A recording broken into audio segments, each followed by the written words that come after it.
શું તમારે હાઈવે પરના ઓવર સ્પીડિંગના ચલાણથી બચવું છે? તો તમારી પાસે બે ઓપ્શન છે. એક તો એના માટે કાં તો તમારે ઓવર સ્પીડની એપ ડાઉનલોડ કરવી પડશે, અથવા તો જો તમારી પાસે હુન્ડાઈની કાર હોય તો એમાં એક ફંક્શન આપેલું છે, એ આજે તમને જણાવું. હવે આપણે સમજીએ ગાડીના સેટિંગ.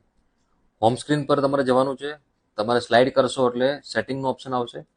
એમાં પછી તમારે નેવિગેશનનો ઓપ્શન આવશે. એના પછી ત્રીજા નંબરનો ઓપ્શન છે એલર્ટ.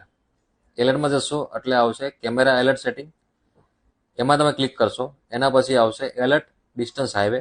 એના ઉપર ક્લિક કરશો તો 3 ઓપ્શન દેખાડશે: 300 મીટર, 700 મીટર અને 1000 મીટર. આપણે આમાં 1000 મીટરનું ઓપ્શન સિલેક્ટ કરશું. હવે આ ઓપ્શનથી ફાયદો શું થશે? તમારા 1 કિલોમીટર પછી જે રડાર સિસ્ટમ કેમેરો લાગેલો છે એ કેમેરો 1 કિલોમીટર પહેલા તમને જણાવશે. તમારી ગાડીમાં બીપ બીપ અવાજ કરશે તો તમને એનાથી ખ્યાલ આવશે કે 1 કિલોમીટર પછી રડાર સિસ્ટમ લાગેલી છે.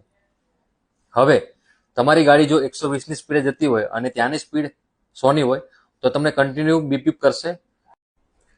તો આ વિડીયો જો તમને સારો લાગ્યો હોય તો અમારી ચેનલને જરૂરથી ફોલો કરજો અને સબસ્ક્રાઇબ કરજો, અને અમારા વિડીયોને લાઇક કરવાનું અને શેર કરવાનું તો ભૂલતા નહીં.